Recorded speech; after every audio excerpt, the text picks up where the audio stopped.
Buenas tardes, bienvenidos y bienvenidas a la primera mesa redonda respondiendo a las problemáticas peruanas desde la mirada psicológica, evento organizado por el Departamento de Psicología de la Pontificia Universidad Católica del Perú en el marco del Encuentro Anual de Investigación, Innovación y Creación. Soy la doctora Sheila Blumen, profesora principal y jefa del Departamento de Psicología, y tengo mucho gusto de moderar este evento. Antes de comenzar, les solicito que durante todo el evento mantengan sus cámaras y micrófonos apagados. Asimismo, al final de la presentación habrá una ronda de preguntas y por ello los y las invitamos a compartir sus preguntas y comentarios en la sección del chat que ya se encuentra habilitada para ello. En este evento nos acompañan las doctoras Noelia Rodríguez y Susana Frisancho, así como el doctor Agustín Espinosa. Debido a un problema de conectividad, nuestra querida doctora Rosa María Cueto aún no se ha podido conectar. Esperemos que pueda hacerlo posteriormente. Este evento tiene dos partes. La primera parte será expositiva, donde todos las y los ponentes nos darán alcances sobre los temas de investigación que a cada uno los motivan y los apasionan. La segunda parte será una ronda de preguntas del público sobre los contenidos presentados. Empezaremos con la ponencia de la doctora Noelia Rodríguez Espartal. Déjenme presentar a la doctora Noelia. Ella es doctora en psicología por la Universidad de Jaén, en España. Tiene una especialización en cognición y emoción y es experta en agresión y violencia, con especialización en género. Es creadora del programa emocional para maltratadores de género en prisión. Trabaja en temas relacionados con la violencia contra mujeres y personas LGBTIQ+, desde el año 2007, realizando investigación e intervención tanto con víctimas como con victimarios.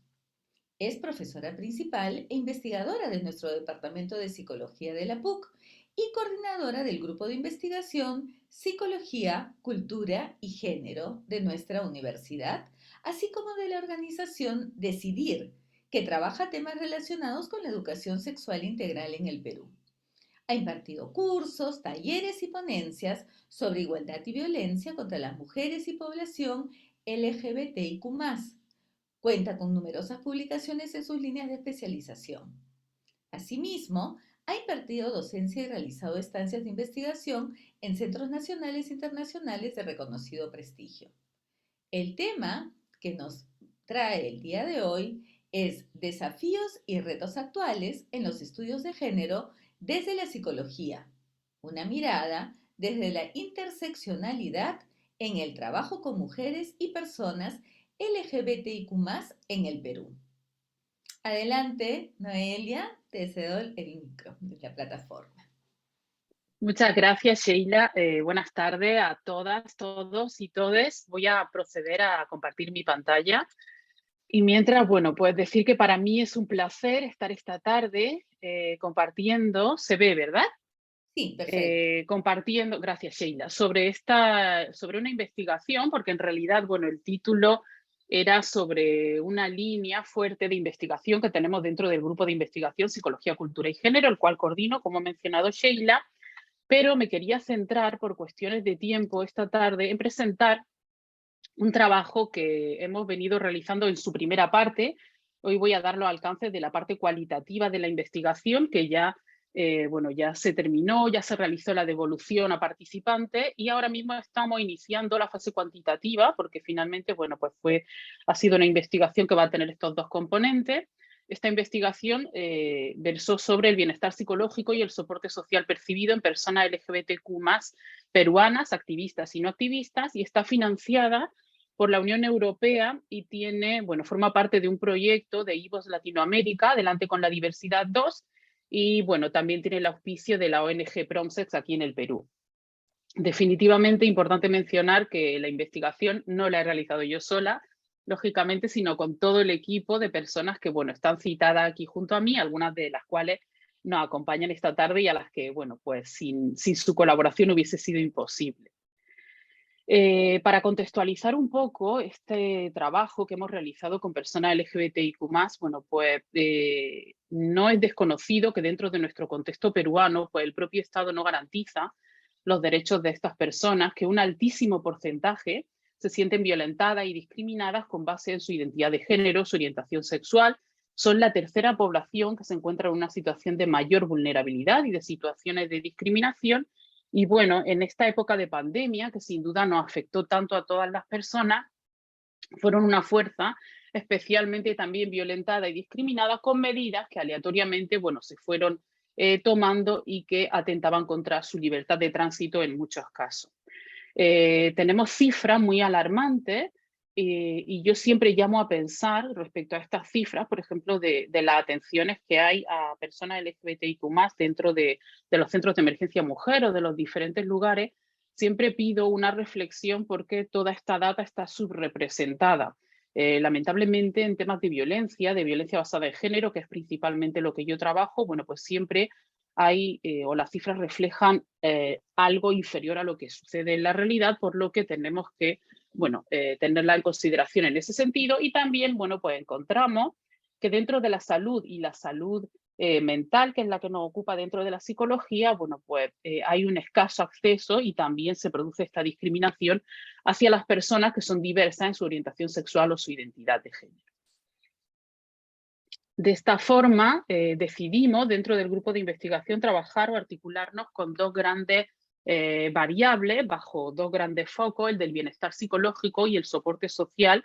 En este caso trabajamos con el soporte social percibido, de las cuales, bueno, pues tenemos aquí las definiciones y las que fueron las que consideramos para abordar nuestra investigación. Además, todas las subdimensiones de cada una de las escalas fueron consideradas también para la elaboración de la guía de entrevista de esta parte cualitativa de la investigación, y estas dos variables también se han tenido en cuenta para la parte cuantitativa junto a otras más que al final, bueno, pues si da tiempo mencionaré brevemente para ver el alcance de esta investigación dentro de nuestro contexto. Es importante mencionar también que el trabajo resultó especialmente relevante puesto que es una primera aproximación al estado de salud mental desde esta mirada, desde una mirada de variables que en cierta forma pueden construir al bienestar, valga la redundancia, de la comunidad LGBTIQ+ dentro de nuestro contexto, la cual es extremadamente vulnerada, como he mencionado previamente. Así nos planteamos como objetivo general explorar el rol del soporte social percibido y el bienestar psicológico en personas LGBTQ+ articuladas y no, pertenecientes a las 5 macrorregiones del Perú, que son propuestas por el Tribunal Constitucional, aquí están mencionadas, además como objetivo específico de la parte que voy a presentar hoy, porque esta parte cualitativa es bastante más amplia, teníamos identificar las convergencias y diferencias entre las experiencias de las personas activistas y no, en función a las características sociodemográficas, e identificar las implicancias del proceso y los recursos de afrontamiento que se activan.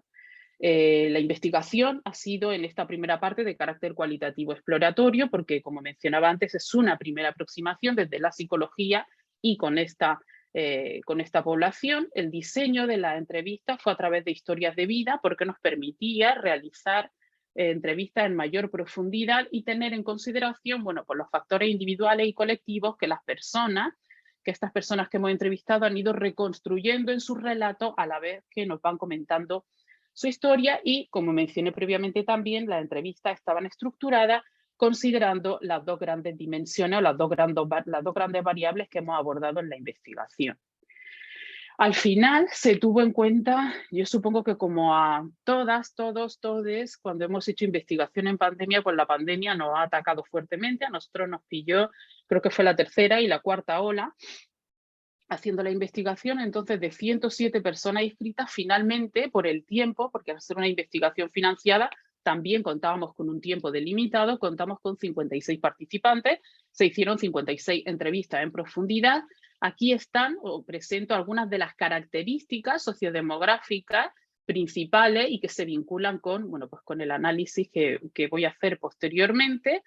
Y bueno, también es importante mencionar que dentro de, o sea, lo que ha supuesto un reto y también algo que dejamos desde el equipo de investigación como una llamada de atención, es que no fue posible llegar a ninguna persona intersexual dentro de la representación de las personas que participaron en la investigación, y eso nos llama, como mencionaba, bueno, pues a reflexionar y a pensar en cómo deberíamos acercarnos a estas personas. El contacto con los participantes se hizo, bueno, a través de bolas de nieve y también con organizaciones con las que mantuvimos reuniones para poder, bueno, pues concretar, explicar cuáles eran los objetivos de la investigación, considerando también que la mayor parte del equipo de investigación que hemos realizado este trabajo somos propiamente integrantes de la comunidad LGBTIQ+, y toda la investigación previa a su realización, bueno, las entrevistas fueron validadas por juezas expertas en el tema, y también, bueno, pues fue sometido al criterio del Comité de Ética de la Investigación de la PUC y tuvimos el dictamen favorable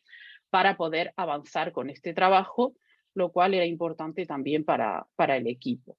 Respecto a los resultados y discusión que hemos obtenido en esta primera aproximación, solo voy a presentar, porque cuando estuvimos haciendo el análisis del contenido de la entrevista y estableciendo las categorías con base en las dimensiones que previamente habíamos planteado, nos dimos cuenta que había otras que salían también y que no habíamos considerado. De ahí lo rico de esta investigación cualitativa y de considerarla en esa dimensión. Hoy solo voy a presentar las que están relacionadas con el bienestar psicológico y el soporte social percibido. Tuvimos otras categorías también, como la de salud mental, la categoría de violencia, que en realidad, bueno, fue algo que no buscábamos, pero que lamentablemente salió en absolutamente los relatos de las casi 60 personas que participaron en la investigación y que, bueno, pues las puedo compartir en otro momento, quizá en la ronda de preguntas. Respecto al bienestar psicológico, bueno, he puesto al inicio, para no saturar las diapositivas, algunas de las referencias en las que nos hemos basado para realizar esta discusión. Estas fueron las dimensiones o las principales áreas y características que pudimos identificar a través de los discursos de las personas que participaron en nuestra investigación, vinculadas con el constructo del bienestar psicológico, que fue uno de los centrales dentro de nuestro estudio. Entonces tuvimos, aquí hay algunas citas, también no las voy a leer, pero dejo algunas citas de las personas participantes para que se pueda ver. Bueno, tenemos que las personas entrevistadas relacionan el bienestar psicológico y está puesto en negrita, con la salud mental. O sea, para todas las personas es muy importante relacionarlo con este estado de bienestar a nivel mental, pero también reconocen, bueno, pues que no hay una adecuada, o que la salud mental dentro de nuestro contexto, dentro del contexto peruano, es un privilegio para algunas personas que pueden permitírsela, algo que, bueno, pues no nos sorprendía y que venimos viendo a lo largo de, bueno, pues de cada noticia y cada anuncio que tenemos respecto a la situación de las personas LGBTIQ+ dentro de nuestro contexto.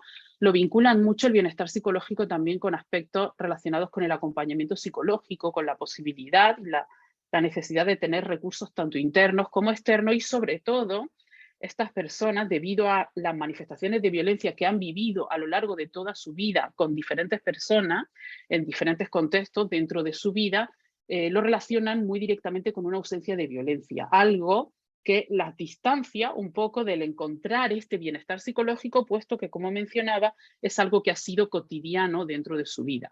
Así nos encontramos con una perspectiva más eudamónica del bienestar psicológico, que está vinculada con esta autorrealización personal, con este querer avanzar y la necesidad de, bueno, pues de valernos por nosotros mismos. También algunos de los participantes Lo vincularon con mayores ingresos económicos, con la valoración que se recibe por parte del contexto y el funcionamiento dentro de ella, todo relacionado en este punto con la salud mental y también en un desarrollo futuro de un potencial o de poder tener una mejora dentro de su bienestar en una perspectiva futura, puesto que les preguntábamos también cómo se imaginaban dentro de su historia de vida, no solo en lo pasado, sino en lo presente y en lo futuro. También se vio una importante influencia de la identidad de género y la orientación sexual en estas personas respecto a cómo ven el bienestar psicológico, y aquí presento las fortalezas y las debilidades que los y les participantes identificaron en esta dimensión. Entonces, las fortalezas más vinculadas con aspectos como la resiliencia, la madurez, la reflexividad y el liderazgo, y las debilidades con el pesimismo, el conformismo, lo que denominaron flojera, una poca gestión de emociones y la tristeza. Para abordar las dimensiones del bienestar psicológico, bueno, pues tenemos la primera de ellas, que fue la autoaceptación, y aquí aparecen también, además de la cita, bueno, algunas palabras que las personas participantes vincularon con la autoaceptación. Como vemos, casi siempre va a aparecer el aspecto de la violencia, o en estos casos la ausencia de violencia, para poder tener una mejor autoaceptación, o cómo van transitando esta dinámica a lo largo de su vida, bueno, pues para tener cubierta también esta parte del bienestar psicológico. Y todas estas características o estas palabras que podemos ver aquí fueron las que resaltaron como vinculadas con esta dimensión. Además, resaltaron todas las personas participantes que se encuentran en un contexto hostil, en un contexto que las revictimiza constantemente, lo cual les genera miedo y desesperanza, lo que es más pronunciado en las personas trans y las personas no binarias que participaron en nuestra muestra. Entonces, sienten que hay etapas en su vida que están llenas de violencia, que les generan rencor, dolor, y que el empoderamiento podría venir a partir de una mejora en su salud mental y una autoevaluación que se podría hacer de los aspectos positivos o negativos que tenemos cada persona dentro de nuestra vida y de nuestra realidad. Respecto a la autonomía, que fue otra de las características que he presentado antes, la asociaban con valerse por sí mismo, con adaptarse, con tomar propias decisiones, y también vinculaban su falta de autonomía, en muchos casos, en el impacto que tiene el contexto peruano respecto a esta variable en las personas LGBTQ+. Reconocen todas las personas, el 100% de las personas entrevistadas, que estamos en una sociedad homo-lesbo-bitransfóbica, y que esto se da en todas las regiones, porque afortunadamente sí pudimos tener participantes de todas las regiones, lo cual perdón, era nuestra meta, y fue algo muy generalizado el hecho de sentirse dentro de un contexto que no favorece esta autonomía identificada, bueno, en los términos que podemos ver arriba. En cuanto al dominio del entorno, lo relacionaron por una parte con la dependencia, el poco control y las dificultades en el desarrollo, como se puede ver en la cita que hay ahí arriba, y la dimensión del propósito con la vida se encontraba muy vinculada con las metas personales. Son personas que se definen como activistas, en su mayor parte. Fue otra discusión que tuvimos dentro del equipo y que va a dar para explorar unos resultados muy interesantes respecto a la reconsideración y reevaluación de lo que consideramos, valga la redundancia, ser activistas. Entonces, ahí encontraban mucho un propósito con la vida, el encontrarse con otra persona que comparte una situación parecida a la tuya y con la que vas trazando ideales comunes. Les marcaba un gran propósito con la vida a estas personas, y definitivamente les daba una dirección, les daba, como encontrábamos aquí, una necesidad de acción, una necesidad, como veíamos antes en la anterior categoría, de deslindarse de la sociedad peruana. Muchas de ellas veían que estas metas personales solo se podrían cumplir si salen del país o si se realizan cambios corporales, también en una gran proporción. Y finalmente, lo que valoran, o lo que sería central dentro de esta categoría, sería tener una mayor visibilidad y un mayor autorreconocimiento, porque no se tiene un reconocimiento externo, pero también refirieron no tener en muchos casos ese autorreconocimiento por la necesidad de tener o de alcanzar esta mejor salud mental que, bueno, todas las personas entrevistadas nos dijeron, y más aún cuando supieron que éramos un equipo procedente de psicología. Respecto al crecimiento personal, todas las personas marcaron como un punto de quiebre en el crecimiento personal, en cambio, respecto al reconocerse como persona LGBTQ+. Eso les dio un sentido de individualidad, les ayudó o les daba una mirada más favorable o de cambio frente a las dificultades, una suerte de normalización frente a su situación y verla en su cotidianeidad como algo que puede ser plenamente, con todos sus derechos, con todas sus responsabilidades también y con todas sus consecuencias, como nos decían las personas entrevistadas, muy vinculado con la opresión que reconocen, lógicamente, que sufren por parte del contexto o de diferentes contextos. También resaltan el bienestar en el autorreconocimiento, en este autorreconocimiento que lo planteaban anteriormente como un reto, lo enlazan con este crecimiento personal y de nuevo vuelven a salir aspectos vinculados con la salud mental, la contención emocional y el soporte social. Respecto a las relaciones positivas, se vieron también pues la influencia de la identidad de género y la orientación sexual en las relaciones. Refieren a estas personas que estas relaciones se encuentran dominadas por el respeto, por ser pocas relaciones, pero en grupos pequeños, por el fortalecimiento y por ser vitales, versus otra parte que no les aceptan, en las que se producen quiebres, fue una palabra que destacaron mucho, y una suerte de dependencia de un otro para lograr ser aceptado dentro de determinado grupo, de determinados colectivos. Y respecto a las relaciones con otras personas LGBTIQ+, definitivamente refieren a encontrar un mayor respaldo, tener un espacio seguro, que en algunos casos también son problemáticos, algo que estamos discutiendo al interior del grupo y que están marcadas por muchos estereotipos, incluso dentro de la propia comunidad. La segunda variable, el soporte social percibido, se relaciona, o las personas destacaron mucho su definición e importancia y la influencia de la identidad de género y la orientación sexual. Consideran que las redes de soporte social son esenciales, que deberían ser un espacio seguro y de confianza, algo incondicional, que nos dé libertad de expresión y escucha, pero por otra parte también encuentran una gran culpabilización y rechazo social por parte de determinados grupos que deberían brindarnos un soporte social como reflejo de un temor a la violencia y al rechazo o a no ser visibles, a seguir manteniéndonos escondidos, escondidas, escondidas dentro de estas dinámicas, y esto lo relacionan también con el crecimiento personal y con la importancia de nuevo de la salud mental, y además destacaron mucho la necesidad del fortalecimiento de las relaciones basada en la confianza, la apertura y la búsqueda de información. El hecho, esto es muy parecido a esto de no temer a lo que se conoce. Entonces, en ese sentido, algunas de las personas, la mayoría de las personas, refirieron que era necesario el visibilizar y el nombrar las orientaciones sexuales y las identidades de género diversas para poder tener un mejor conocimiento y brindar mayor soporte social.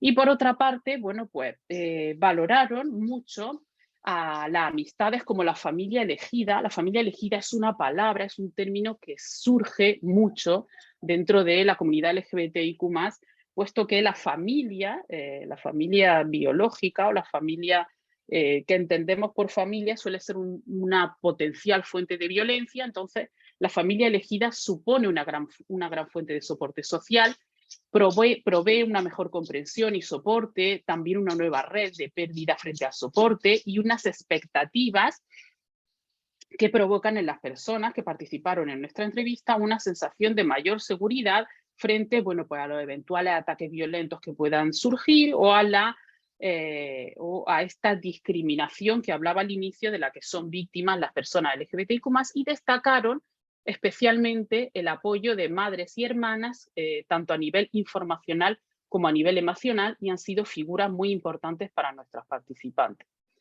Para ir terminando, a modo de conclusiones, bueno, pues vemos que el bienestar psicológico se ha relacionado mucho a contar con recursos básicos para proveer una estabilidad emocional en las personas participantes, y que todas destacan la labor de la psicología como algo esencial para poder reconocer, visibilizar y nombrar los derechos de las personas LGBTIQ+.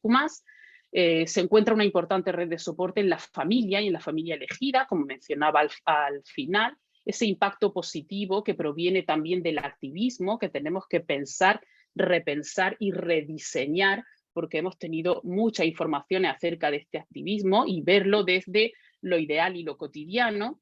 También nos hablan de un discurso patologizante, biologicista y binario en las instituciones, en los especialistas de la salud mental, lo que se hace evidente en terapias de conversión, y es urgente capacitar y sensibilizar. La mayor parte de estas personas, y eso está siendo objeto de otro análisis, reconoce haber sufrido graves episodios de violencia por parte de diversos grupos, y aquí destacamos nosotros como grupo la necesidad de tener aportes estatales para visibilizar, nombrar y aprobar políticas públicas, que hay muchas que están en papel, pero no se materializan, que protejan a las personas LGBTQ+ de la violencia que sufren. Y bueno, los aportes que tiene esta investigación es que no se ha contado con investigaciones previas y bueno, el reto que tenemos, uno de los retos principales que tenemos es poder llegar a personas intersexuales, lo cual ha sido bueno, bastante difícil en nuestro caso. Muchísimas gracias, creo que no me he pasado apenas de tiempo, 30 segundos, y feliz de haber compartido esta investigación con todas las personas. Muchísimas gracias, Noelia. Gracias por tu exposición. Muy interesante los resultados que van obteniendo a partir de estos estudios. Y a continuación tenemos con nosotros al doctor Agustín Espinosa Pecia. Él es doctor en Psicología Social por la Universidad del País Vasco en España y es licenciado en Psicología Social por nuestra universidad y también es profesor del Departamento de Psicología y tiene una participación sumamente activa como miembro del comité asesor de nuestra revista de psicología. El tema que el día de hoy el doctor Agustín Espinosa va a tratar con nosotros es el abordaje psicopolítico de las representaciones del populismo y la democracia en ciudadanos peruanos. Un estudio cualitativo. Adelante, Agustín. Muchas gracias, Sheila. ¿Se me escucha bien o no? ¿Y se ve bien mi pantalla? Sí, se ve Antes... perfecto. Está muy bien, sí. Entonces, Adelante. yo quiero empezar agradeciendo al Departamento de Psicología y al Vicerrectorado de Investigación por la oportunidad de compartir estos resultados. Por supuesto, también expresar mi gratitud por compartir esta mesa con colegas y amigas a cuyo trabajo valoro mucho y me parece muy interesante tener estos espacios en los que nos podemos escuchar cuando los trajines diarios de la actividad docente e investigativa a veces que no nos permiten tener estos lugares de encuentro. Entonces, nada, estoy muy contento de estar aquí. Y para empezar, pues fui muy buenas tardes con todos, con todas. Hice una pequeña edición del título del trabajo, que es un proyecto que está relacionado con unos fondos CAP del Vicerrectorado de Investigación y que se desprende de un análisis preliminar del componente cualitativo del proyecto, ¿no? Bueno, ahí aparece mi nombre como investigador principal del proyecto, pero aquí está el equipo de investigación y coautores de lo que será el paper que derive de esta investigación. Es una lista extensa, con un grupo de estudiantes en su momento y egresados que inicialmente se vincularon con nosotros como voluntarios porque estaban muy interesados en este abordaje psicosocial y psicopolítico de la materia y de otras materias que trabajamos desde el grupo de Psicología Política y Social y que han sido fundamentales para llevar o ir llevando a buen puerto los resultados de este trabajo, ¿no es cierto? Bien, para empezar, quiero centrarme un poco en los abordajes académicos de la democracia y el populismo, especialmente del segundo concepto, porque es más extraño, aunque en los últimos años ha habido un interés creciente en las ciencias sociales por comprenderlo, porque van surgiendo muchos movimientos en distintas latitudes que se denominan populistas, aunque hay un conjunto de elementos que son muy distintivos y que los diferencian según el lugar en que se originen, ¿no? Entonces se considera populista, por ejemplo, la experiencia venezolana del chavismo, pero también la experiencia de los Estados Unidos con Donald Trump, y Europa también tiene algunos casos emblemáticos del abordaje del populismo, Brasil tiene el caso Bolsonaro, y bueno, en Perú hay algunos abordajes que vinculan al fujimorismo con el populismo, al aprismo con el populismo, o al gobierno de Pedro Castillo con el populismo. Ustedes se van dando cuenta que hay un elemento diferencial importante, aun cuando se utiliza el mismo término para abordar el problema, ¿no? Entonces, un primer punto importante sobre el populismo en una reflexión desde la filosofía política es que el populismo es un síntoma. un síntoma de ¿qué? De una relación eventual entre el poder político y la necesidad o intención de un conjunto de la ciudadanía, normalmente una masa difusa, por democratizar socialmente la sociedad. Esto, por supuesto, parte de la idea de que hay un conjunto de elementos que se perciben como que no funcionan adecuadamente en una sociedad, y que, por supuesto, producen dinámicas de exclusión o sensaciones de deprivación relativa, según sea el caso, que hacen que determinados actores en la ciudadanía reivindiquen la necesidad de ser escuchados o escuchadas, ¿no es cierto? Pero el panorama es un poco más complejo, ahí hay distintos abordajes desde las ciencias sociales, ¿no? Una de las más frecuentemente utilizadas es propuesta por unos politólogos, Mude y Rovira Calwosser, que sugieren que el populismo es una ideología ligera. ¿Por qué? Porque supuestamente es una ideología que se pega a ideologías plenas, como el conservadurismo, la izquierda, la derecha, que son más consensuales y más habituales entre nuestro entendimiento ciudadano. Entonces, es como una suerte de expresión ideológica que se va a pegar a otras ideologías plenas. Hay una crítica interesante que plantea Ioannidis a este abordaje, porque la noción de ideología ligera, en esta variabilidad conductual o de comportamiento político que les he comentado al inicio, no es clara, ¿no? Porque justamente se quiebra con lo que se espera desde los abordajes, al menos de la psicología política, pero también de otras ciencias sociales, sobre las definiciones de ideología, que son además diversas, pero que tienen que ver con un principio de coherencia y centralidad. Una ideología es coherente y central. Entonces, no puede haber una ideología que se exprese de tantas formas distintas en distintos escenarios. Esto no quita que haya un aporte importante y sustantivo del trabajo de Mude y Rovira en la definición de los componentes del populismo que vamos a ver más adelante.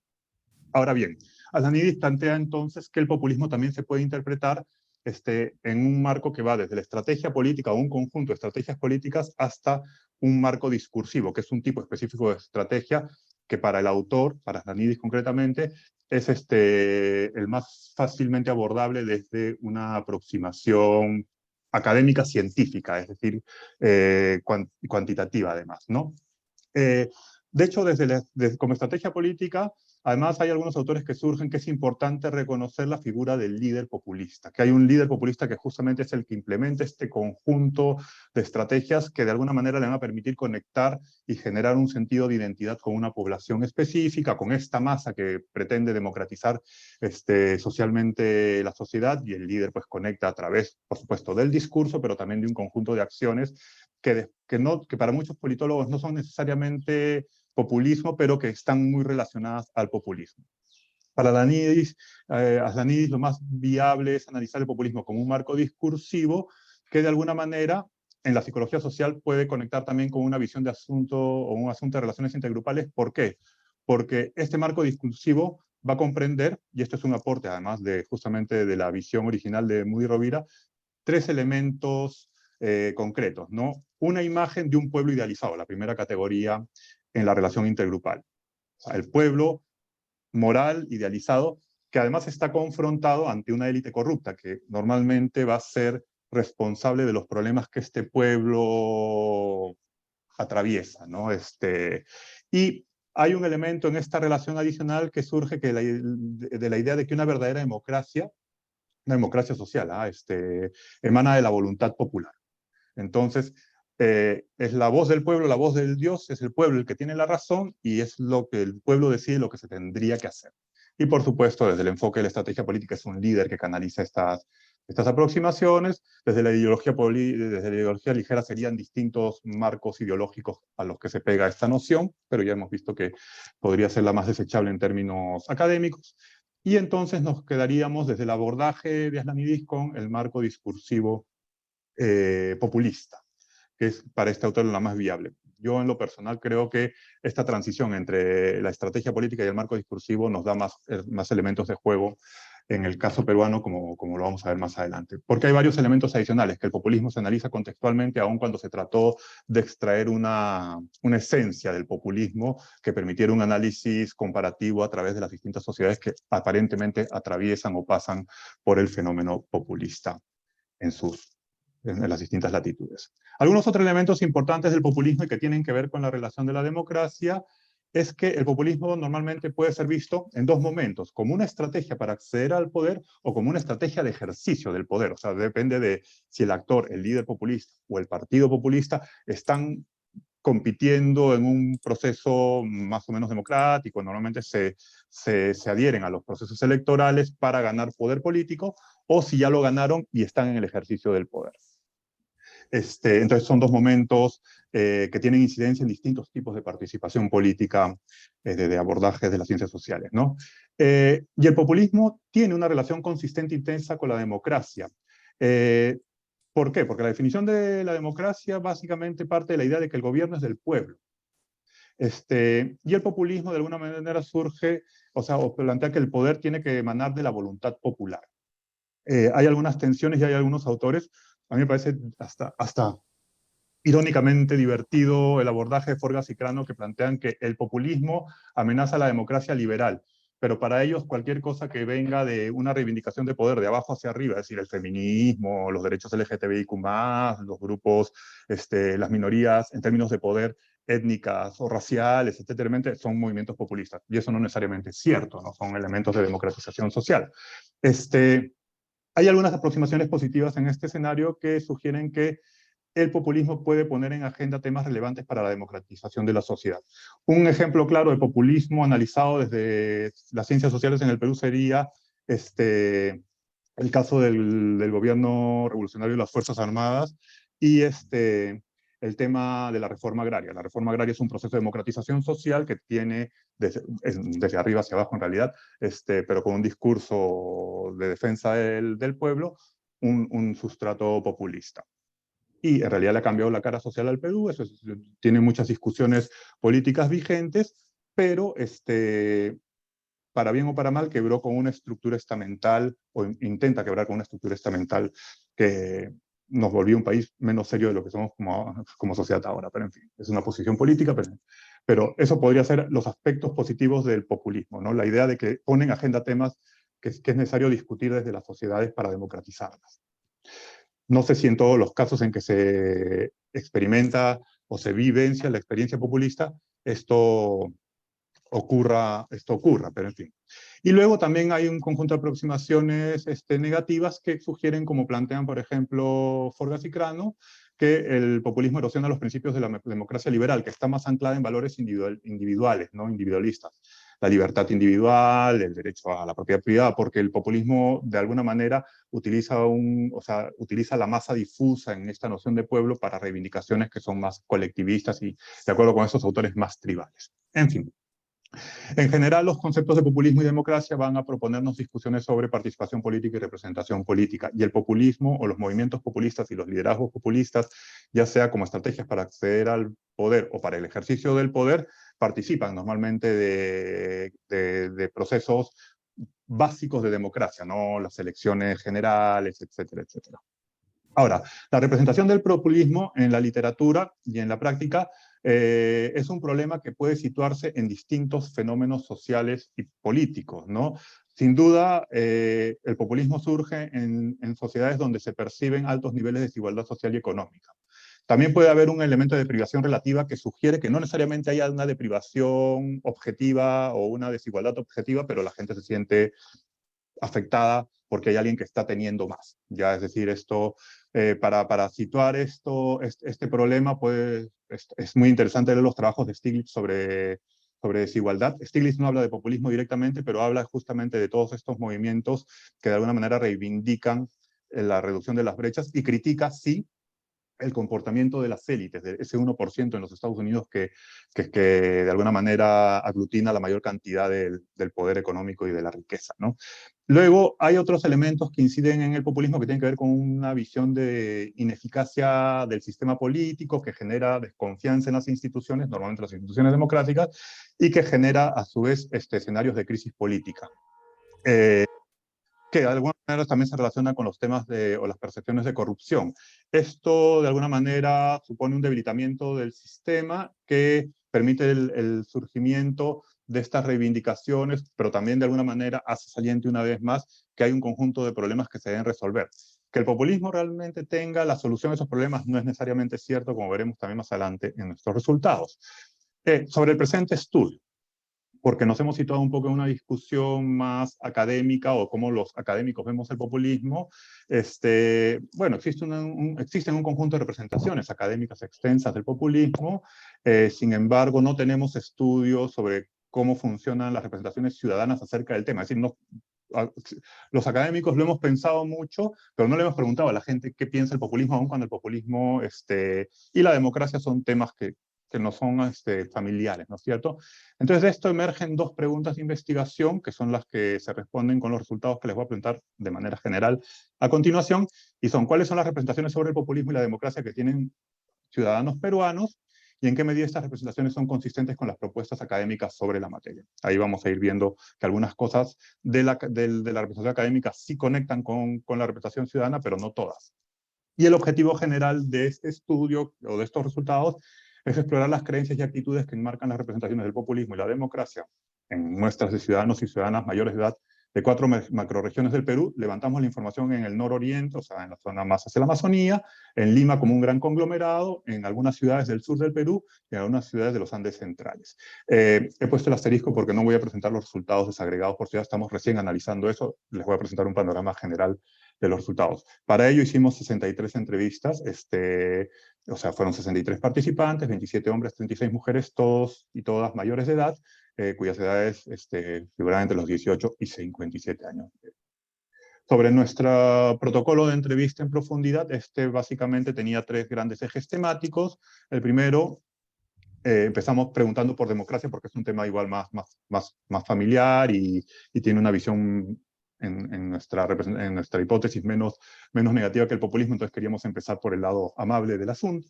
Luego pasamos por la representación del populismo en sí, o sea, la definición y representación que la gente hace del populismo, y un poco las relaciones entre el populismo y otros conceptos políticos, o sea, qué lo asocian las personas, incluida la democracia. Entonces, un poco esta es la estructura. La lógica analítica es la de análisis de contenido en las entrevistas, y para eso desarrollamos un libro de códigos, y lo que se presenta ahora es un análisis de la densidad de las categorías, un análisis meramente descriptivo, que se identificaron en este libro de códigos, donde el N que vamos a reportar es el de mayor a 5 menciones. Estamos planteando después una migración al análisis no solo en la cantidad de menciones de un tema, porque una persona puede mencionar varias veces un tema, sino la cantidad de personas que lo mencionan. Ya lo tenemos listo, pero no lo tenía listo para hoy día, entonces, para la presentación, entonces no voy a centrarme en ese tipo de análisis hoy. Y acá están los resultados preliminares, esta aproximación descriptiva general. Y lo primero que tenemos es una definición de democracia. Y ustedes se darán cuenta de la pobreza semántica de la definición de democracia en nuestros ciudadanos, ¿no? Además porque varios de ellos, la mayoría de hecho, tenían nivel educativo secundario superior. Creo que no tenemos gente con primaria. Y la democracia en el Perú está centrada básicamente en el comportamiento de voto y en las elecciones, es decir, o sea, criterio mínimo de construcción de la democracia. Luego algunos la asocian también a la posibilidad de expresar algunas libertades y derechos fundamentales. Y hay 3 ideas de distintas formas de gobierno que van desde el gobierno del pueblo, el gobierno de la mayoría y un gobierno de todos, que es la idea más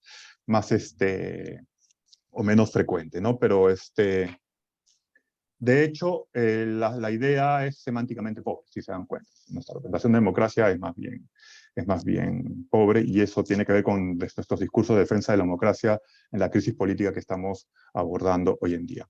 Sobre cómo sería un ciudadano democrático, hay unos elementos interesantes porque después en contraste con el populismo van a notarlo con más claridad.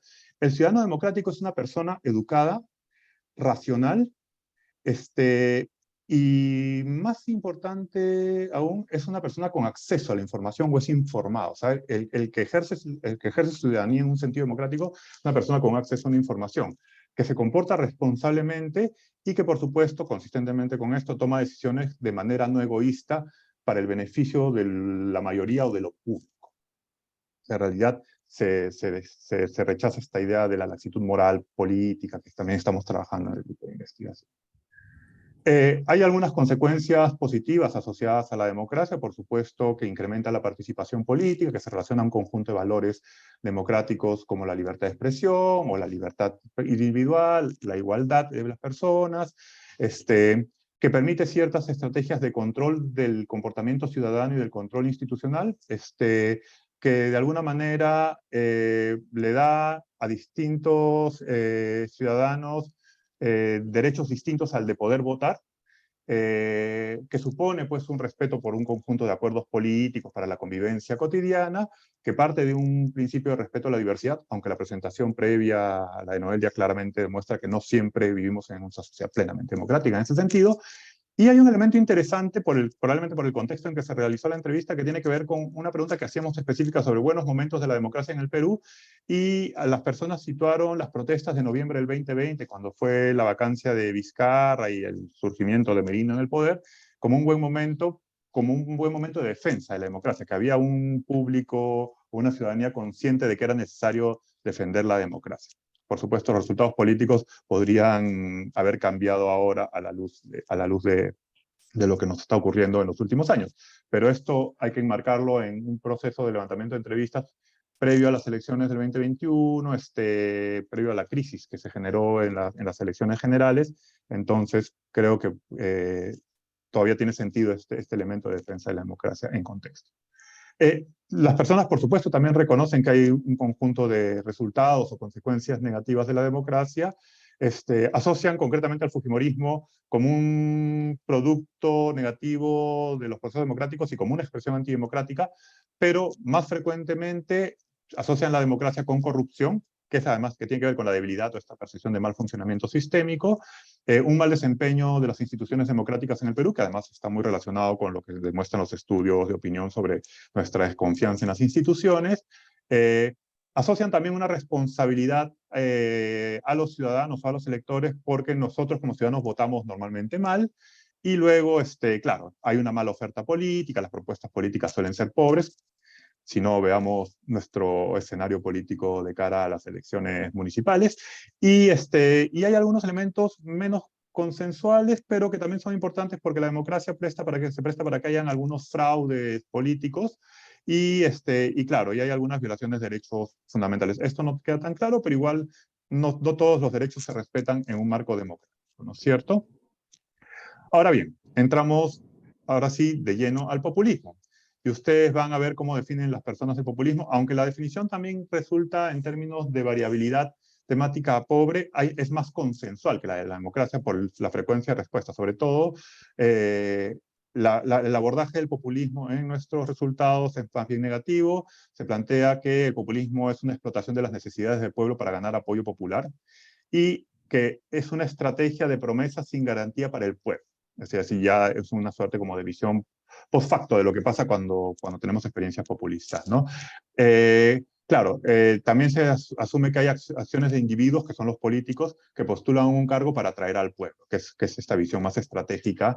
Luego otros sugieren que es una estrategia para generar identificación del pueblo con el candidato, que también es un poco lo que se plantea en la teoría clásica sobre el populismo como estrategia política, y que el populismo un poco tiene llegada o influencia en la masa sin ideales, es decir, que se explota la ignorancia del pueblo, o sea, que tiene asidero en un lugar donde no hay información, justamente donde la gente es ignorante, etcétera, etcétera, y una influencia en la masa sin ideales, es decir, tomando ventaja del desinterés o de la anomia política de esta misma población, ¿no? Entonces, se va configurando una representación más negativa del populismo, y en algún sentido casi como un opuesto semántico, que lo vamos a ver más claro cuando veamos el ciudadano populista, con la democracia.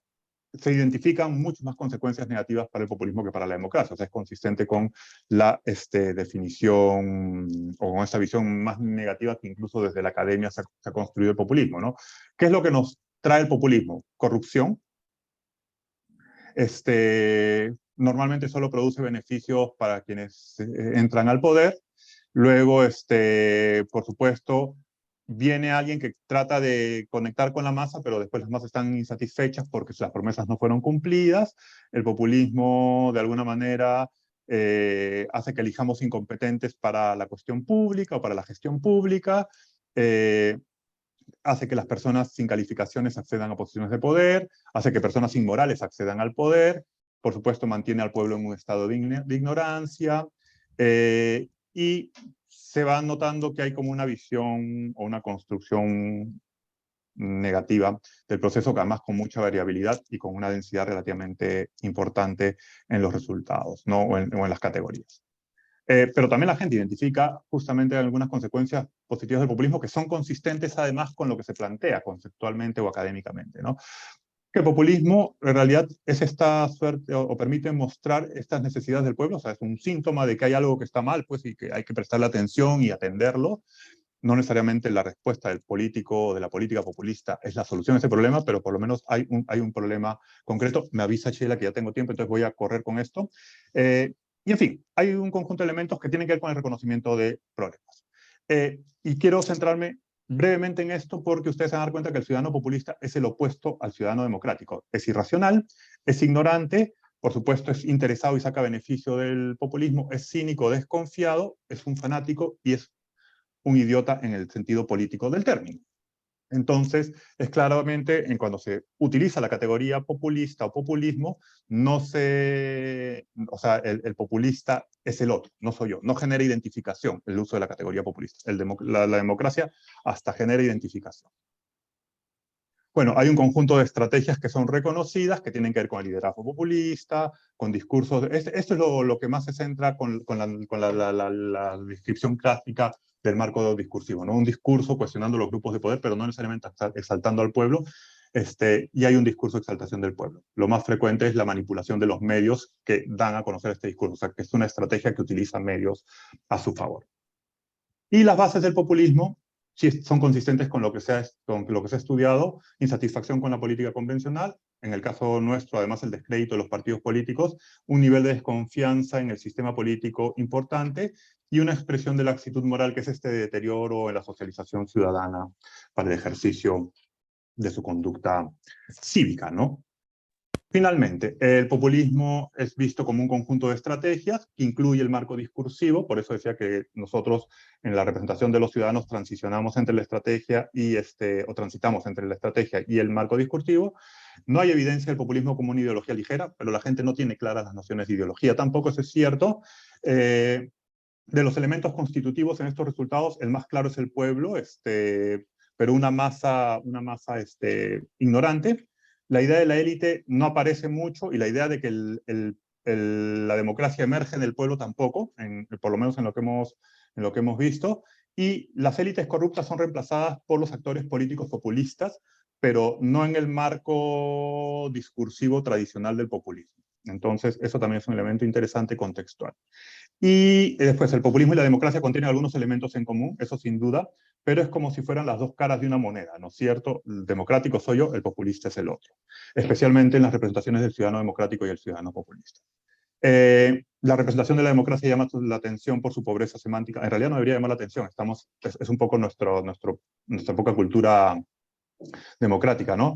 Y la deprivación o la falta de recursos, tanto subjetiva como objetiva, es percibida como una condición que produce adhesión a la oferta populista. Finalmente, que la descripción del populismo y sus características infiere que las personas no tienden a identificarse con el populismo, cosa que ya mencioné, y se sugiere explotar otras categorías como una carga representacional menos negativa para entender un poco la adhesión al populismo, quizá antisistema, aunque lo antisistema también es negativo. Habría que explorar otras con las que la gente se identifique. Hay algunas distinciones semánticas en la literatura entre lo popular y lo populista también. Eso podría funcionar, pero, o la noción de pueblo, ¿no es cierto? Trabajar sobre la noción de pueblo, que es una idea de un colega, Tomás Caicho, que un día me llamó para hacer ese estudio y está pendiente.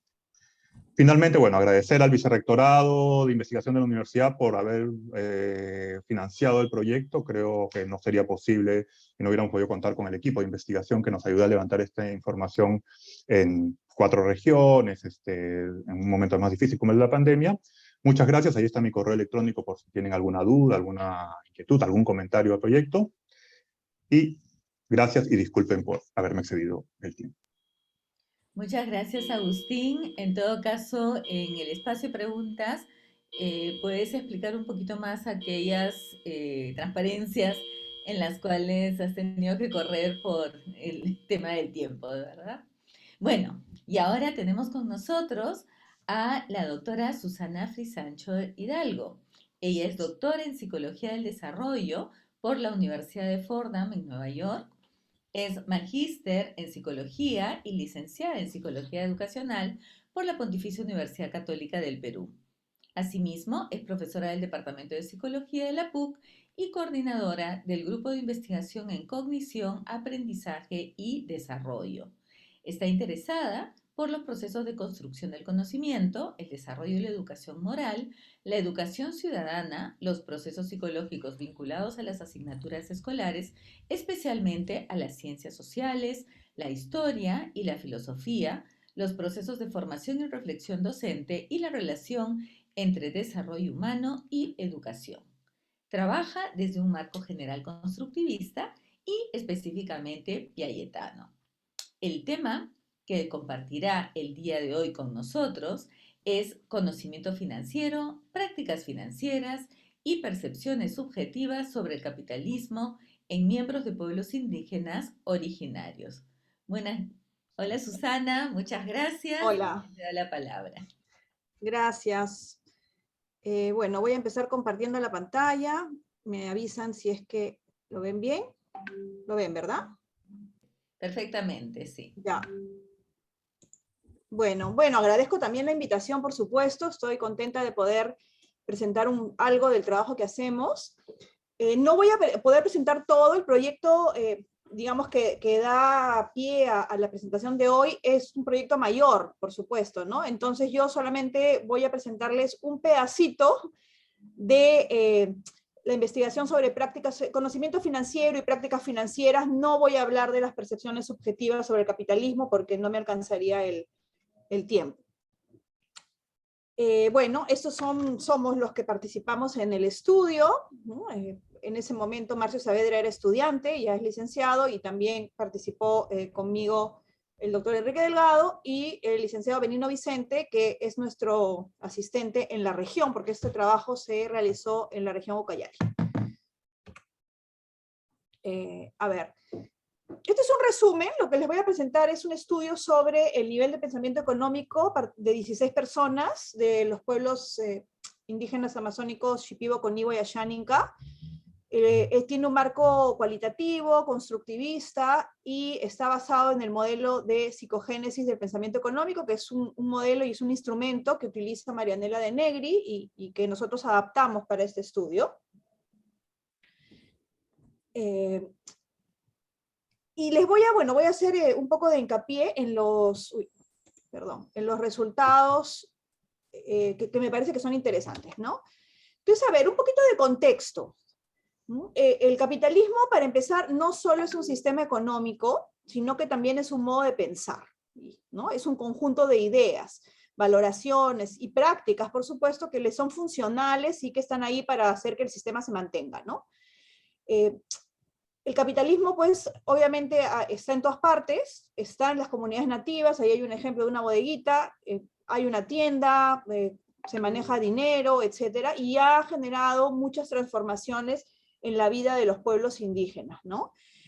Entonces, esto genera una serie de desafíos para los cuales se requiere varias cosas, ¿no? Por ejemplo, renovar constantemente los valores ancestrales, hacer una lectura política de las organizaciones indígenas y tener conocimientos específicos sobre el sistema financiero.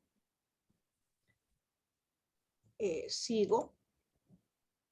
Ahora, otra idea importante que quiero dejar clara es que el conocimiento económico se construye, o sea, nadie nace con el conocimiento económico en la cabeza, ¿no? Es una construcción como cualquier otro tipo de conocimiento. Por ejemplo, ¿no? Comprar, vender, para ello se requiere manejar sumas, restas, multiplicaciones, etcétera. Para utilizar una tarjeta de crédito, además de lo anterior, se requiere conocer qué son los intereses, por ejemplo, para que no nos coman, ¿no? Y podamos nosotros manejar con prudencia las tarjetas, etcétera. Entonces, es todo un proceso de construcción a lo largo de la vida, ¿no? Por ejemplo, para que esto se entienda mejor, todos alguna vez, seguramente, ¿no? Hemos tenido preguntas como estas, ¿no? O sea, ¿por qué si hay gente pobre, por qué no el gobierno imprime plata? Imprime billetes y así se soluciona todo, ¿verdad? Entonces los niños tienen esas ideas como ingenuas sobre qué cosa es el dinero, cómo funciona, de dónde sale. Cuando uno no tiene plata, el niño te dice, pero anda al cajero, ¿no? Y en el cajero vas a poder sacar, ¿no? No sabe cómo, o sea, sabe que sale por el cajero, pero no sabe cómo entra. Entonces, comprender, obviamente, cómo funciona el dinero, pues se necesita entender una serie de conceptos, ¿no? Que los billetes necesitan tener respaldo, etcétera, etcétera. Muy bien, entonces, un poco sabiendo, ¿no?, que la construcción del conocimiento económico, el conocimiento financiero es, primero, progresiva, segundo, de largo aliento, y tercero, difícil. O sea, no es un conjunto de conocimientos que sea sencillo de comprender. A nosotros nos interesó, ¿no?, identificar y describir el nivel de pensamiento económico de un grupo de adultos que pertenecían a dos pueblos indígenas de la selva, son el pueblo Shipibo y el pueblo Ashánica. Y esto con el interés especial de conocer cómo estaban ellos vinculándose con el dinero, porque sabemos que las prácticas capitalistas están significando para ellos una transformación muy radical de sus modos de vida desde hace muchísimo tiempo. Esto no es de ahora, ¿no? Entonces nosotros tuvimos estos objetivos específicos: describir las ideas de los participantes sobre el origen del dinero y su regulación, describir las ideas sobre la determinación de los precios, ¿no?, y los factores que influyen en ellos, sus ideas también sobre medios de pago alternativos al dinero, y identificar las principales prácticas económicas y financieras de los participantes, y bueno, también, por supuesto, analizar las percepciones sobre sí mismos, ¿no?, sobre el modo en que se han vinculado con el capitalismo, pero eso no lo voy a presentar esta tarde. Bueno, estos son los participantes. 13 miembros del pueblo Shipibo y 3 del pueblo Ashánica, 11 eran hombres, 5 eran mujeres, más o menos tenían entre 26 y 65 años, con una media de 45, tenían entre 15 y 50 años viviendo en la ciudad de Pucallpa, y bueno, por supuesto, todos dieron consentimiento informado, oral y escrito, y además recibieron una retribución pequeña por movilidad, ¿no?, para hacer las entrevistas. Los que participaron, eso es importante decirlo, tenían todos estudios superiores, universitarios o técnicos, ya sea completos o incompletos, vivían y trabajaban en Pucallpa y estaban familiarizados con el uso del dinero. Es decir, tenían cuentas de banco, trabajaban y cobraban, realizaban operaciones financieras, ¿no? Entonces acá hay algunas características de los participantes que es importante para que ustedes vean que no es que sean, digamos, miembros de pueblos indígenas de comunidades alejadas, o que no manejan dinero, o que no tenían educación formal, de ninguna manera, ¿no? Tenían una fuente de ingreso, aunque no era estable, la mayoría mantenía sus familias, ¿no? A veces la familia extendida, a veces la familia nuclear, la gran mayoría tenía o había tenido cuenta de ahorro, usualmente en el Banco de la Nación, pero algunos también en bancos privados. Tenían tarjeta de crédito, unos cuantos, tarjeta de débito la mayoría, guardaban la plata en el banco, algunos en su casa, debajo del colchón, decían, o en una bolsita amarrada, ¿no?, a una de las vigas del techo. No tenían ahorros, esto es una característica que, bueno, no nos sorprende, no, ellos mismos reportan no saber ahorrar, plata que reciben, plata que la gastan, ¿no? Tienen deudas, casi todos también, y la percepción que tienen de su situación económica es que esta es muy difícil y muy precaria, ¿no? Entonces, un poco la descripción de la muestra. A ver, lo interesante viene aquí. Utilizamos una ficha de datos demográficos para recoger información sobre el grupo. Utilizamos una adaptación de la entrevista de pensamiento económico de Marianela de Negri, y una entrevista cualitativa sobre el capitalismo y su impacto en la vida cotidiana. Yo voy a reportar ahora los resultados del instrumento 2. Algunos de ellos, porque por tiempo no voy a poder ahondar en todos, pero hablaré de algunos. El instrumento de Marianela de Negri es un instrumento de corte piagetano, o sea, derivado, digamos, epistemológico de Piaget, y nos permite identificar 3 niveles de pensamiento económico a los que ella ha llamado de esta manera, ¿no?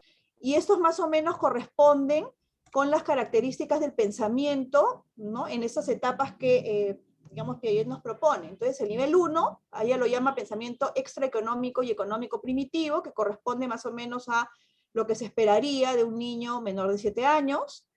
El nivel 2, pensamiento económico subordinado, más o menos corresponde al pensamiento operatorio concreto, entre los 8 y los 14, digamos, por ahí va. Y el nivel 3, pensamiento económico inferencial, que correspondería al pensamiento ya adulto, cuando contamos con las herramientas formales. ¿De acuerdo? Entonces, el instrumento nos permite identificar un poco en qué nivel se encuentra la persona en su forma de pensar sobre la economía y las relaciones financieras.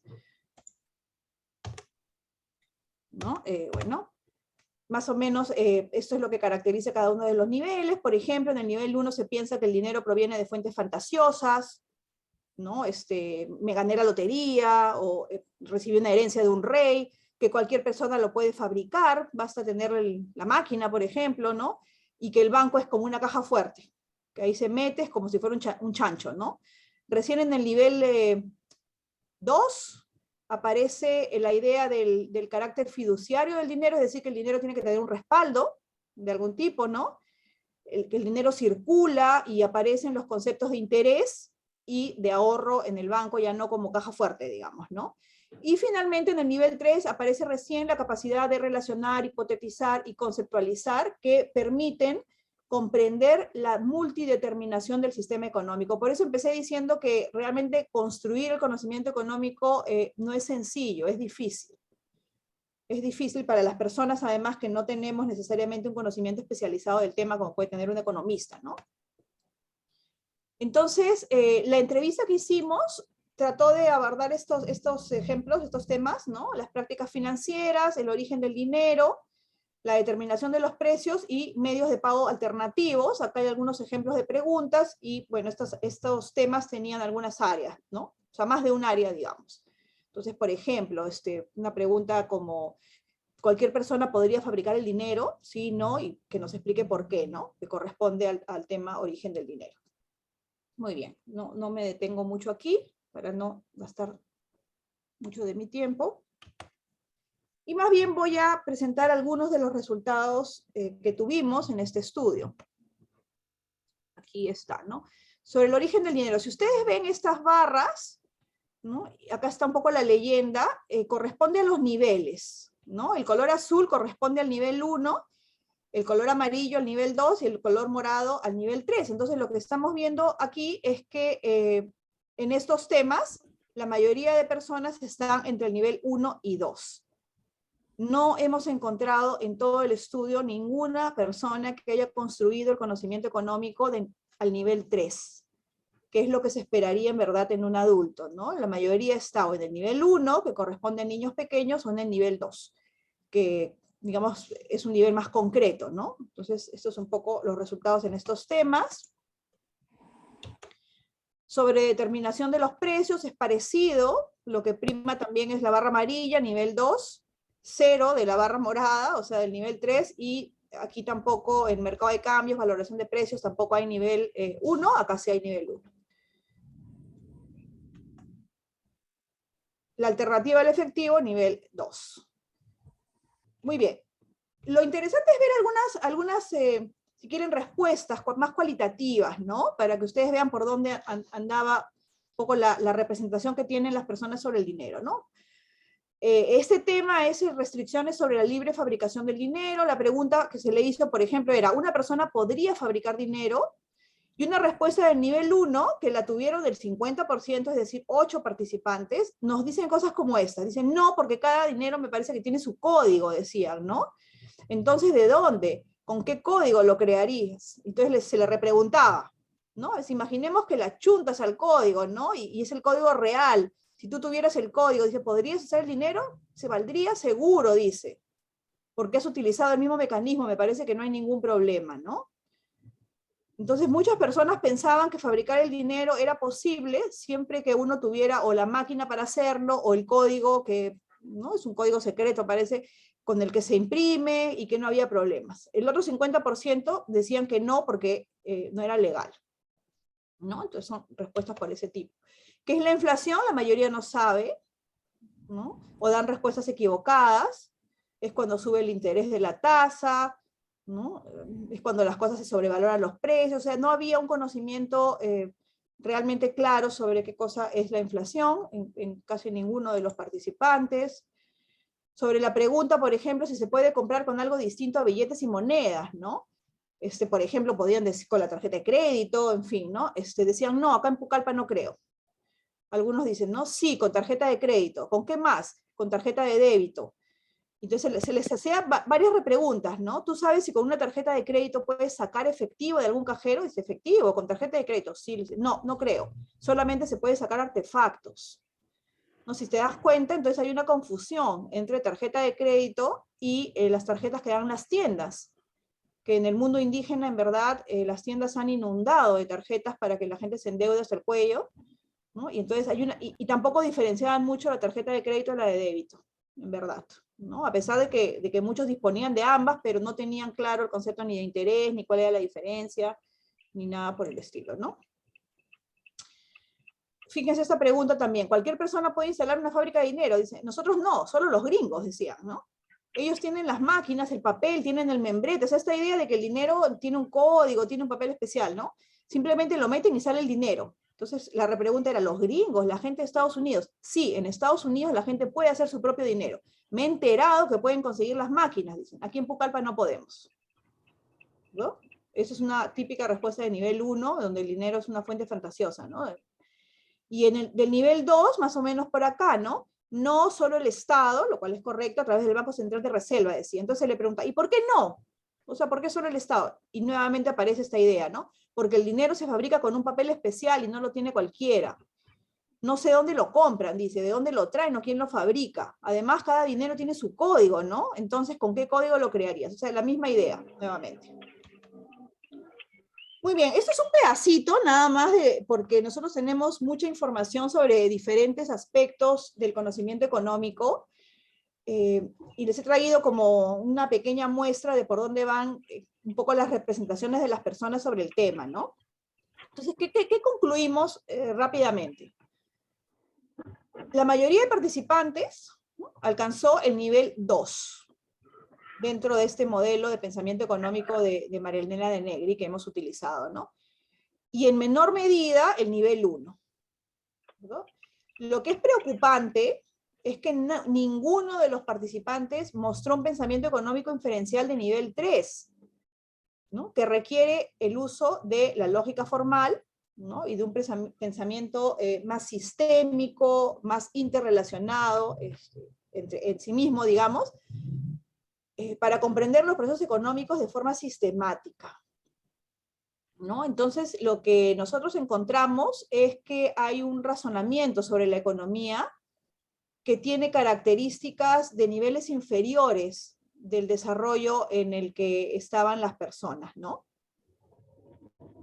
Ahora, ¿esto por qué preocupa? Porque, como digo en el punto 3, ¿no?, teniendo en cuenta los enormes retos, gigantescos retos a los que se enfrentan los pueblos indígenas amazónicos, ¿no?, para cumplir sus derechos, para cumplir con su agenda, ¿no?, dentro de este contexto en el que están inmersos, como lo estamos todos, ¿no?, que es el contexto de globalización capitalista, y para lograr un desarrollo humano que responda, pues, a sus intereses, ¿no?, a sus necesidades y a sus complejas características culturales, estos resultados sí nos preocupan, y nos preocupan en extremo, porque implican que no están en dominio del propio sistema del cual están inmersos, ¿no? Entonces, el diseño y la implementación de programas educativos para la alfabetización económica y financiera es fundamental, es urgente, pero obviamente tienen que estar adaptados a las necesidades y a las particularidades culturales de estas personas, ¿no? Se sabe que estos programas tienen efectos positivos, por ejemplo, aquí he puesto uno, ¿no? Promueven cambios de actitud y de consumo reflexivo, ¿no? Aminoran el sobreendeudamiento, en la selva la gente está sobreendeudada, porque no manejan ciertos conceptos, entonces, por ejemplo, sacan dinero de su tarjeta de crédito, del cajero, y sin entender la tasa de interés que tiene ese efectivo, ¿no? Entonces, estos programas son importantes, y además, a veces, digamos, no se entiende que esto es una demanda que no solamente hacemos los psicólogos, o que no solamente hacen los educadores, sino que viene incluso de antropólogos, ¿no? Por ejemplo, solamente por citar uno. un estudio realizado por Correa y Rupanarine, ¿no? En el 2014, también en 6 comunidades indígenas, sobre el programa Juntos, que es un programa de transferencia de dinero condicionadas. También encontró un montón de dificultades prácticas en el uso del cajero automático, en el manejo de la plata, etcétera, y concluye exactamente lo mismo que nosotros, ¿no? La urgente necesidad de promover iniciativas de educación financiera para las comunidades indígenas.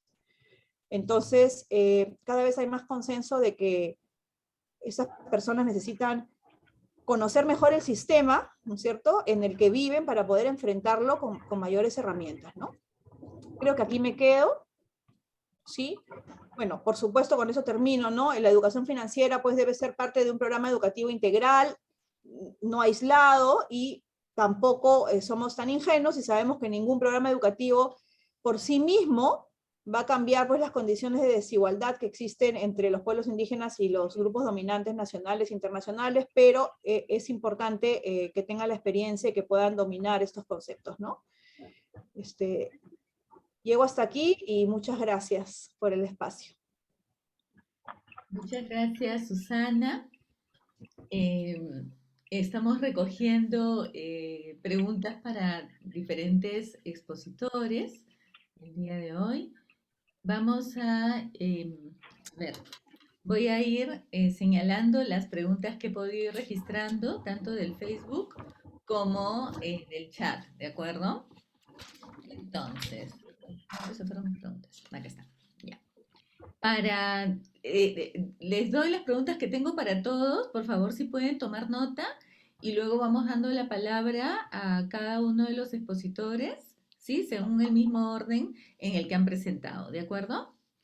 Para la doctora Noelia Rodríguez, la pregunta es si las características de la familia elegida a la que hizo referencia como nueva red de soporte y como que brinda mayor seguridad en la población LGBTIQ+,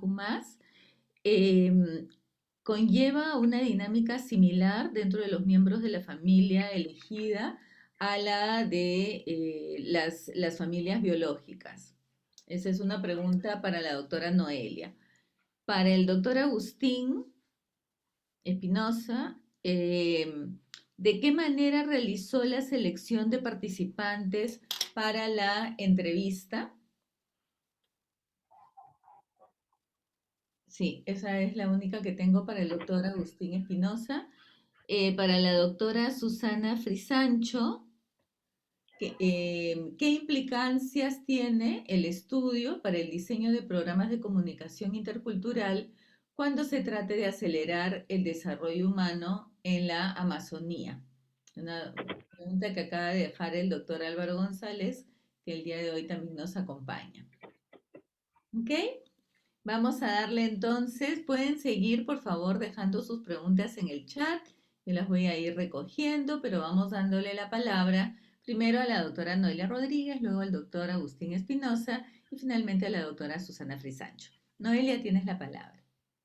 Gracias, Sheila, y muchas gracias por la pregunta. En realidad es una pregunta de la que se podría estar conversando un largo rato.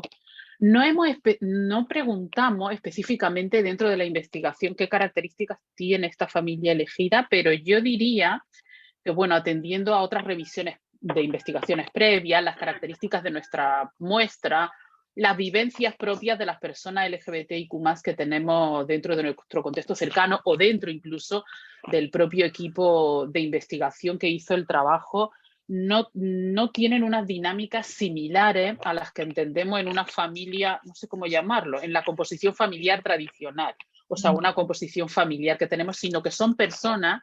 Usualmente suelen ser personas también de la comunidad LGBTIQ+, o suelen ser personas aliadas, o suelen ser personas que han pasado por una circunstancia parecida a la que ha vivido la propia persona y que son elegidas, de ahí que las nombren. De hecho, esta denominación surge del contexto LGBTIQ+, de ahí que las nombren como su familia elegida, porque sustituyen, o deberían sustituir, no tanto en el concepto de roles, sino en un plano más simbólico, en un plano más, como hablábamos en nuestra investigación, de bienestar, de soporte social percibido, sustituyen aquello que no puede venir de la familia. Y bueno, todas las personas entiendo aquí que sabemos cuál es la construcción ideal que tenemos de familia, y también entiendo que sabemos que no todas las familias funcionan de esta manera tan perfecta o tienen este funcionamiento tan adaptativo. Entonces, de ahí viene que el hecho de ser una población, como mencionaba en la investigación, altamente vulnerada, altamente discriminada, altamente violentada, haga que tener que salir o que sea tu propia familia, tradicionalmente hablando de familia, la que te violenta, pues tú tengas que elegir otras personas para suplir, pero sobre todo para suplir a nivel de apoyo, a nivel de soporte, a un nivel en un plano más emocional y no en un plano tanto de roles. Algo diferente ocurre, por ejemplo, específicamente con las mujeres trans, en las que la figura de la madre es muy significativa. Entonces, usualmente una mujer trans que tiene características de liderazgo, asume como estas tareas de cuidado dentro de otras mujeres en la comunidad trans, y esa figura sí es muy importante, y ahí sí tendría un rol más parecido a este que entendemos de una madre. De hecho, mencionaba en la investigación, también en los resultados, cómo prácticamente todas las personas que entrevistamos, casi la totalidad, referían que un soporte social muy importante provenía de sus madres y de sus hermanas, hablando ya de familia con el vínculo que entendemos dentro de la familia. Espero haber respondido a la pregunta. Gracias, Noelia. Le damos la palabra a Agustín. ¿Qué tal? ¿Se me escucha bien? Sí, perfecto. Perfecto, gracias. Bueno, la pregunta está relacionada con la selección muestral. Como un estudio cualitativo, la selección muestral ha sido una selección intencional. Las 4 regiones abarcadas, bueno, la más sencilla fue Lima. En todos los casos ha sido nuestro equipo de encuestadores quienes, a través de contactos personales, establecían contacto con alguna persona en las regiones que nos interesaban, en los conglomerados, en las macroregiones que nos interesaban, establecían el contacto. El que hacía el contacto, probablemente por una cuestión de proximidad personal, no era el que hacía la entrevista necesariamente. Pusimos ese control, ¿no? Se llenaba una hoja de registro y era otro entrevistador el que entrevistaba a la persona. Entonces, primero es una red de contactos personales en las distintas regiones y después un muestreo de bola de nieve, pero es un muestreo totalmente intencional, ¿no? Y más o menos tenemos aproximadamente, no tengo los números ahorita, los tendría que buscar, pero unas 15 entrevistas por región, ¿no? Para que estén más o menos representadas en este sentido. Básicamente eso. Gracias, Agustín. Susana, ¿tienes la palabra? Sí, gracias por la pregunta. No sé si he entendido completamente la pregunta, pero en general yo creo que cuando empezamos a entender la forma en que las personas conceptualizan y entienden el mundo, ya sea del tema que sea, en este caso es el mundo económico, digamos, es importante que, digamos, tener esto en cuenta al momento en que uno se dirige a ellos, al momento en que uno, digamos, explica categorías, conversa, etcétera, y no asumir que están entendiendo las cosas del mismo modo o que lo hacemos nosotros, ¿no? Porque no siempre es así. Acelerar el desarrollo humano de la Amazonía, yo no sé si estaría, digamos, tan de acuerdo con el concepto de acelerar, y habría que realmente hacer un análisis, pero bien profundo, de qué cosas se está entendiendo por desarrollo humano, ¿no? Lo único que podría decir, creo yo, es que cualquier intervención de desarrollo de lo que fuera tiene, digamos, en un contexto amazónico, tiene que hacerse con ellos, desde ellos, y no desde fuera, ¿no? Creo que eso es algo que me gustaría dejar en claro, en verdad, ¿no? Pero mil gracias por la pregunta. De acuerdo. Gracias, Susana. No sé si hay alguna otra pregunta. No veo preguntas de Facebook. No sé si los participantes que nos acompañan tienen alguna otra pregunta. No veo tampoco a nadie levantando las manos dentro de la relación de participantes que tenemos acá.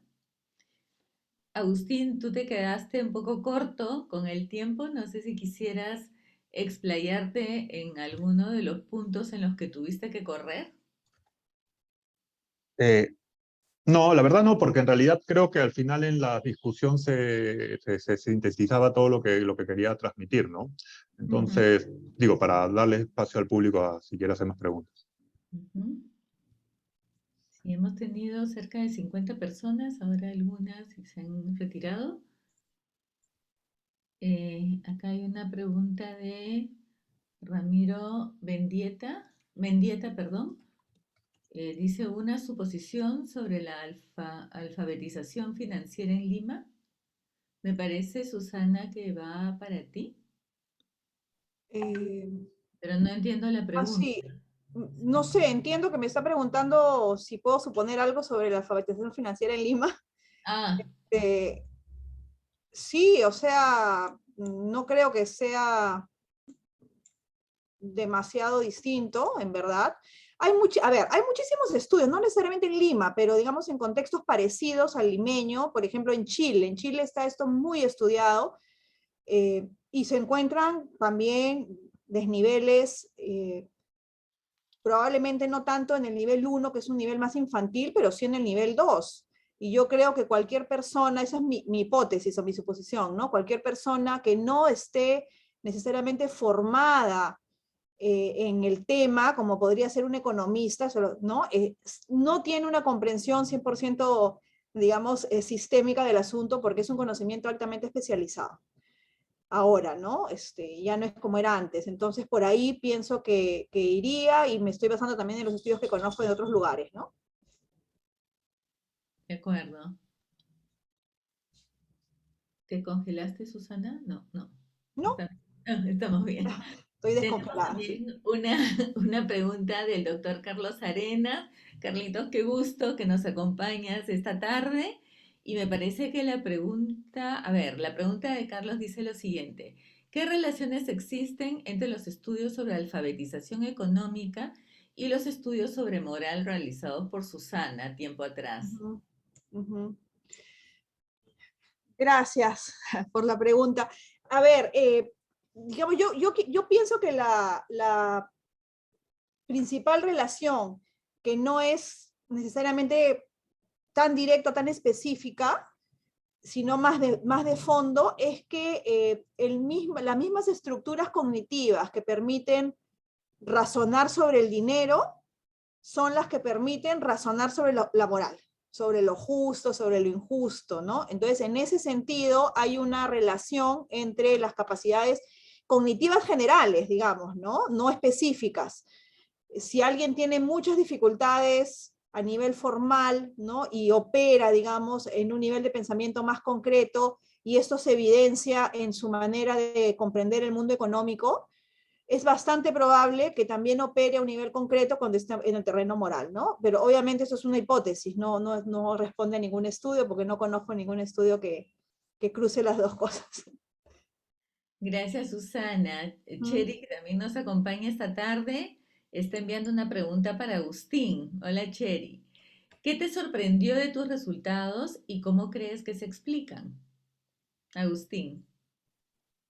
Perfecto. Hay otra pregunta de Álvaro González que también, o sea, voy a responder las dos de manera consecutiva porque antes de la de Carlos había una de Álvaro González. ¿Qué relación existe entre la reducción del populismo en el Perú y una estrategia de formación ciudadana? Porque más creo que se explica con lo de Cheri. Es una pregunta peliaguda la de Álvaro González porque depende de dónde se sitúa el estudio del populismo, ¿ya? No todas las sociedades donde emerge el fenómeno populista son sociedades donde objetivamente exista realmente una carencia material. O sea, no es lo mismo comparar el fenómeno populista de extrema derecha en los Países Bajos que el fenómeno populista, cualquiera que sea, en el Perú.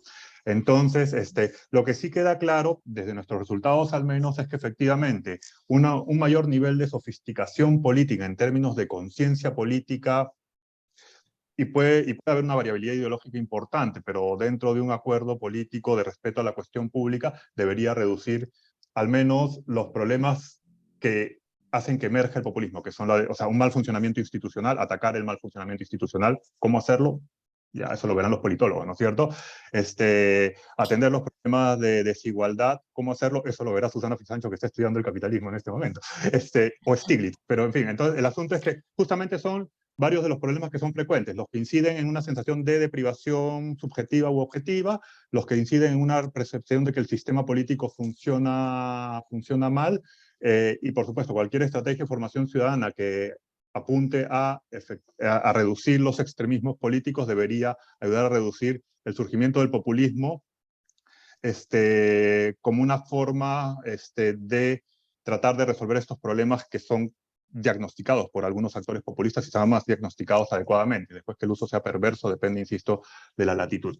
Una pregunta peliaguda. ¿Y qué es lo que me sorprendió? Es la pregunta de Cheri. Lo que no encontramos. Ya yo pensé que iban a salir más alusiones a otros procesos populistas en el Perú. Salió una muy leve al fujimorismo, que de hecho podría encajar dentro de la estructura populista.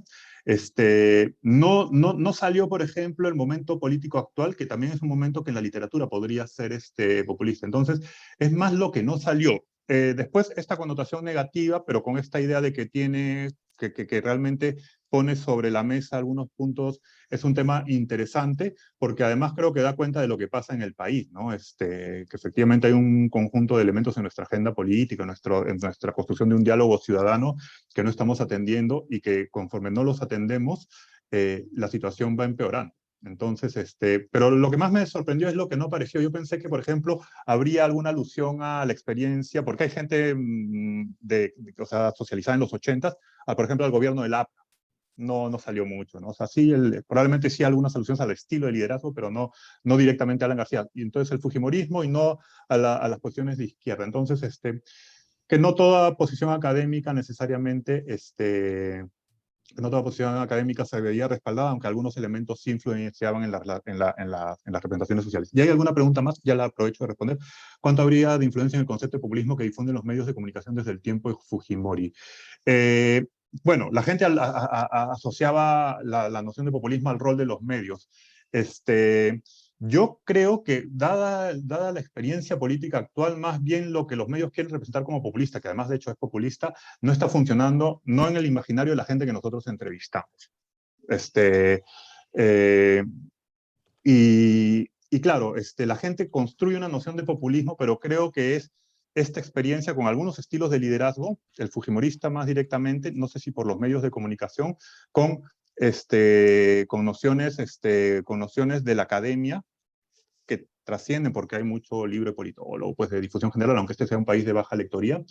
Pero yo creo que los medios de comunicación no están construyendo una imagen de populismo, o sea, los medios masivos y la mass media, ¿no es cierto? No está construyendo la imagen de populismo que se quiere construir objetivamente, ¿ya? Es decir, Castillo no apareció ni ahí como populista, ¿ya? O sea, y encajaría dentro de las definiciones académicas, por decirlo de alguna manera. No sé si...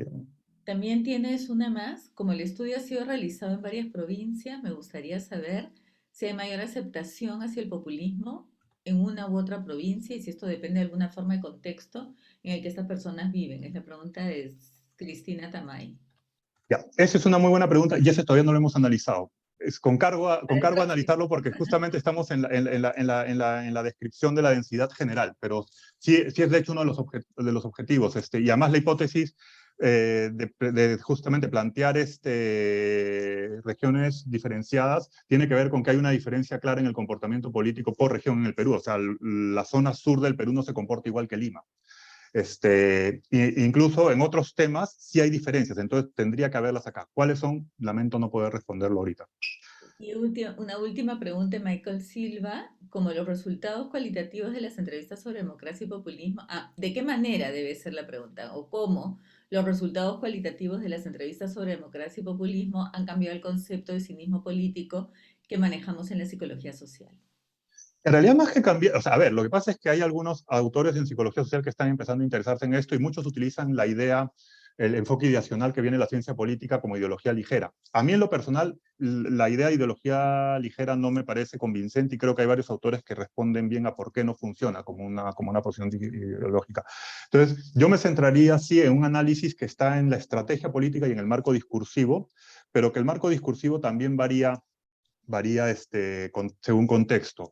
Y no sé si todo lo que estamos analizando como populismo es populismo o debería encajar dentro de esta descripción. Hay algunas discusiones también importantes que están un poco alineadas con lo que comentaba antes entre lo que es un movimiento popular y un movimiento populista. Entonces, no todo lo que viene, o sea, no todo lo que viene o reivindica la modificación de las estructuras de poder desde abajo arriba es populista de por sí, o debería considerarse populista, porque ya hay, o sea, entonces, en síntesis, de desestigmatizar el término, sí analizarlo como un proceso de relaciones intergrupales, pero creo que sí es importante darle una mirada contextual. Creo que ese intento de generalizar el concepto es muy complicado. Y un comentario crítico al texto de la psicología social del populismo, que es de unos autores blancos, occidentales, anglosajones, que de su posición, además hombres, ¿ya? Que ponen que, claro, que el feminismo es un movimiento populista y que nos pone, y que todo esto del Me Too, por ejemplo, es un movimiento que erosiona las libertades civiles, ese tipo de cosas. Claro, pues decir, bien que lo, o sea, mejor dicho, mal que lo digan un par de académicos que probablemente han tenido estas estrategias de abuso del poder, no digo que ellos mismos, pero que ven que se tambalea su poder en esas relaciones asimétricas que pueden tener con los estudiantes y que se sientan amenazados por ello. Eso no es una amenaza a la democracia liberal, es una reivindicación de derechos y justamente es la puesta en escena de un problema. Entonces, insisto, no todo lo que se plantea como populismo y no todo lo que se plantea del populismo como amenaza a la democracia es tan cierto como se ve en la visión más negativa del tema. Por eso tratar de desestigmatizarlo. No tampoco ensalzarlo, ¿ya? Es tratar de jugar con una visión un poco más académica, pero insisto que eso tiene que ser contextual. Yo no encuentro una ruta coherente para hacer un análisis integral transcultural del populismo, para serles sincero.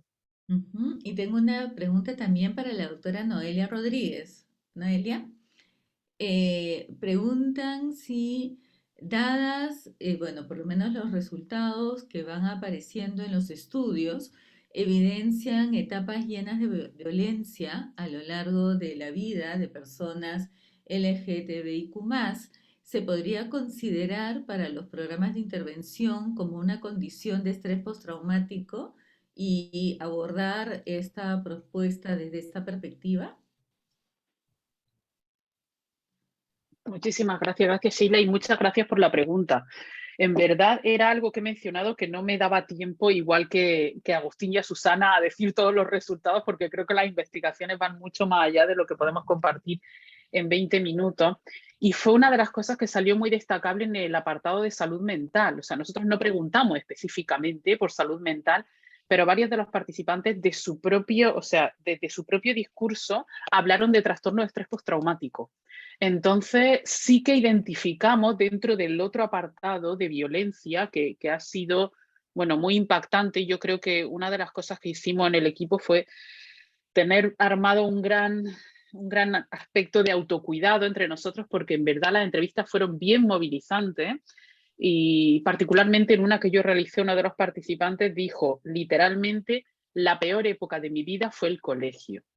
O sea, han referido sufrir, o sea, por eso que atacan tanto la educación sexual integral, el enfoque de género, pero prácticamente la totalidad de nuestros y nuestros participantes refirieron haber sufrido mucha violencia en el colegio y luego por parte de sus familias, por parte de autoridades, dependiendo ya de la ruta que tomasen. Entonces, coincido con Agustín en el hecho de que estamos discutiendo mucho sobre ese tema porque nuestra propuesta está en hacer propuestas, valga la redundancia, para políticas públicas, para programas de intervención.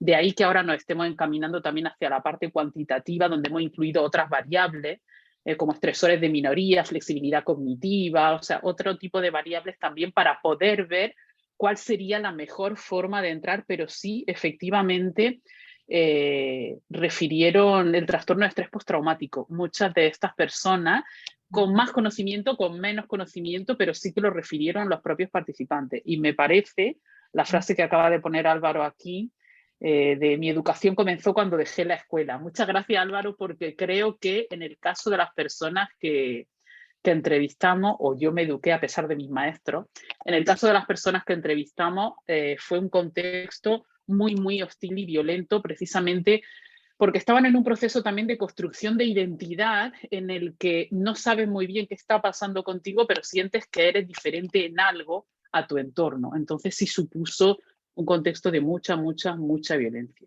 Sí, definitivamente. Gracias, Noelia. Y tenemos una última pregunta para Agustín. De Álvaro González también, ¿podemos considerar que el predominio del liderazgo transaccional es una expresión de populismo? A ver, lo que pasa es que, una vez más, yo lo situaría en contexto. Sí, puede ser. Los líderes que de alguna manera piensan que el pueblo está abandonando la ruta correcta y los valores tradicionales, podrían generarse más en el establecimiento de algunos estilos más transaccionales. Pero también pues, un líder populista puede ser un líder transformacional, ¿ya? Al menos en el discurso. Después, en la práctica, las cosas y los problemas muchas veces parecen persistir, salvo, o sea, aunque hay algunos de nuestros entrevistados que dijeron, claro, algunas veces el populismo, esa es una de las cosas una de las que pasé rápido, algunas veces el populismo nos permite tener un líder bueno. Entonces, pero algunas veces, entonces, no sé, o sea, creo que los estilos transaccionales, transformacionales de liderazgo dependen del momento y las reivindicaciones que cada masa, esta masa difusa, irracional, este ciudadano que está un poco en esta lógica más tribal desde la literatura, busca, ¿no? La voluntad popular tiene muchos matices, entonces insisto que el tipo de liderazgo conectará, o sea, es una estrategia finalmente. Entonces, yo me adapto como líder y adapto mis competencias como líder a lo que quiera el pueblo para sacar partido de eso. Es lo que un poco se ha representado en los resultados. Creo que sí y no, o sea, es decir, depende del contexto. De acuerdo, muchas gracias. De repente damos a nuestros tres excelentes expositores la palabra para unas reflexiones finales que siguen. Todos han comentado que esta es una partecita, ¿verdad?, de los resultados que están obteniendo a partir de sus estudios y de pronto comentarnos un poquito para motivar también nuestra curiosidad y quedar al pendiente de qué continúa a partir de esto, ¿no? ¿Qué sigue a partir de esto? Seguimos el mismo orden, Noelia, Agustín y Susana, para ir cerrando, ¿sí? Noelia, tienes la palabra. Gracias, Sheila. Bueno, pues como he comentado varias veces, haciendo publicidad de mi propia investigación, nosotros estamos ahora con el equipo de trabajo en la fase cuantitativa. Terminando el análisis de la parte cualitativa, porque bueno, hicimos estos análisis preliminares, los resultados han sido presentados ya en varios congresos, en varios encuentros, también internacionales, que trabajan por los derechos de las personas LGBTIQ+ en Latinoamérica y a nivel internacional. Y estamos en la fase de centrarnos, sentarnos a ir elaborando todos estos resultados con mucho más detalle, con todas estas cosas, iba a decir pequeñas, pero no son pequeñas, con todas estas grandes cosas que hemos ido descubriendo y que van a ir aportando definitivamente para visibilizar y conocer la realidad de las personas LGBTIQ+ dentro de nuestro país. Entonces, en la parte cualitativa estamos en esa fase y en la parte cuantitativa ya estamos recogiendo data. O sea, ya hicimos el formulario, ya pasamos por revisión de jueces, también los cuestionarios, hicimos las traducciones necesarias, los pilotos. O sea, ya se hizo todo y, como mencionaba, seleccionamos otra serie de variables que fueron saliendo de los propios discursos de las personas participantes, como los estresores de minoría, o sea, porque las personas LGBTIQ+ no estamos expuestas a los mismos estresores o con la misma intensidad a los mismos estresores, que bueno, como mencionaba también Agustín o Susana antes, estas investigaciones que hemos estado haciendo con muestras muy estereotípicas, muy blancas, muy de clase media, entonces no tienen los mismos estresores. Hemos incluido variables, por supuesto, el soporte social, el bienestar psicológico, la flexibilidad cognitiva, y estamos justo en la fase de recogida de información cuantitativa para poder complementar esto, y finalmente nuestro objetivo es devolver. De hecho, ya hicimos una primera devolución en un evento que organizamos desde el grupo de investigación de los resultados con las organizaciones que participaron, y ahora estamos con esta segunda parte que, bueno, sin duda enriquecerá y nos servirá para esto que comentaban en esa pregunta, que me parece muy interesante, de cómo direccionar las propuestas de intervención, pero también para dar recomendaciones para políticas públicas a nivel estatal, porque esta violencia es algo estructural. Entonces, definitivamente sí queremos y creemos que va a salir algo bastante fuerte ahí y que, bueno, que apoye un poco a la situación de estas personas, que no son pocas dentro de nuestro contexto. Muchas gracias, Noelia. Agustín, ¿tienes la palabra? Bien, brevemente. No tengo la más mínima idea de qué sigue, porque yo estoy con una visión crítica del tema, ¿ya? En parte porque ya tenemos datos cuantitativos que son interesantes. Además, estoy trabajando con el profesor Hernán Chaparro de la Universidad de Lima, que también está muy interesado en el tema. Y bueno, y en el estudio financiado por el CAP de la universidad, y levantamos unos datos cuantitativos en los cuales utilizamos las escalas convencionales de actitudes populistas. Y claro, la noticia es que en realidad todos, salvo que estuviéramos locos, si somos o sea, tenemos un mínimo sentido democrático, puntuamos alto en actitudes populistas. Pero cuando hemos desarrollado también la escala que se deriva un poco de estas representaciones del populismo, que es un poco la percepción de la oferta, y ahí sí no somos populistas. Pues entonces, punto uno, estoy pensando en un abordaje crítico del populismo, que creo que tiene que ser contextualizado, que tiene que representar distintos tipos de populismo, el que es más conservador de derecha, el que es más conservador de izquierda, y los que se manejan en los medios más liberales, porque creo que hay un conjunto, en lo personal, mi relación con la literatura y con la evidencia empírica es que hay mucha distorsión en este intento de tratar de abordar un tema que tiene como muchos matices, ¿no? Bueno, nosotros vamos a hacer nuestro paper modestamente con el enfoque contextual, y lo vamos a presentar como un elemento que no es posible analizarlo en comparación con el populismo de los Países Bajos Claro. o el de España. Bueno, algunos matices igual, algunos tipos de populismo peruano, sí, o sea, algún tipo de populismo peruano sí parece a Vox en España, ¿no? Ella me corregirá si me equivoco, o sea, es decir, y algún tipo tal vez con Podemos, no sé, pues es decir, pero que depende mucho también de las vertientes ideológicas, que no el populismo como ideología, sino a las que se adhiere la estrategia populista, ¿no?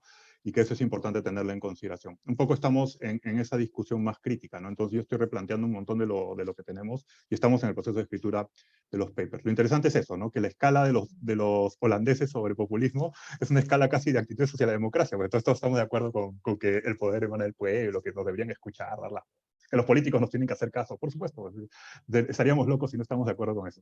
Pero en fin, básicamente eso. O sea, no sé qué vendrá después. Ujú. Estamos escribiendo los papers y serán análisis muy contextualizados. Nos excedió la idea de tener una lógica comparativa transcultural o internacional, ¿no? Gracias, gracias Agustín. Susana, tienes la palabra para tus reflexiones finales. Bueno, nosotros en el grupo de investigación estamos hace bastante tiempo enfocados en trabajar esta relación entre lo particular y lo universal en los modos de pensar y los modos de razonar y de hacer juicios morales, ¿no? Entonces seguimos en esa línea. Hemos trabajado muchas cosas en esa línea, desde conocimiento matemático, conocimiento físico, conocimiento financiero, que es lo que brevemente les he mostrado ahora, obviamente desarrollo moral. Entonces, es una línea fuerte para nosotros, nos interesa mucho ponerlo un poco en la agenda pública, tratar de influir, aunque no es fácil, al Ministerio de Educación para que se preparen mejores materiales para la EIB, ¿no? La educación intercultural bilingüe, es uno de los puntos que queremos, y también para poder poner en el tapete y tratar de deconstruir un poco esta idea del relativismo cultural, por ejemplo, sobre todo en el campo moral, que nos preocupa mucho, es decir, que como son indígenas, entonces sus valores son otros, y ellos pueden hacer cualquier cosa, y hemos visto hace poco este problema que hubo con la quema de una señora, ¿no? Y que mucha gente justificaba la práctica con el argumento cultural, cosa que es inadmisible, ¿no? Entonces, parte de nuestra agenda es poder, digamos, aportar también desde la investigación, desde la psicología, para que esos debates tengan un poco más de sustento, ¿no? Eso. De Ujú. acuerdo, Susana, muchas gracias. Bueno, muchas gracias a todos y todas. Y los invito a participar el día de mañana en la segunda mesa redonda que se realizará en este mismo horario y donde contaremos con la participación de las doctoras Gabriela Tábara, Mónica Casareto y quien les habla, y se presentarán avances también de investigaciones en temas de psicología del desarrollo, en psicología de la salud y en recursos innovadores para la potenciación de la graduación en la universidad. Lamentablemente ya no nos queda más tiempo para preguntas, y a nombre del Departamento de Psicología y del Vicerrectorado de Investigación Agradecemos a nuestros invitados, a nuestras invitadas, por participar de este encuentro y compartir con todos y todas sus experiencias. Muchas gracias y nos vemos el día de mañana. Chao a todos y todas.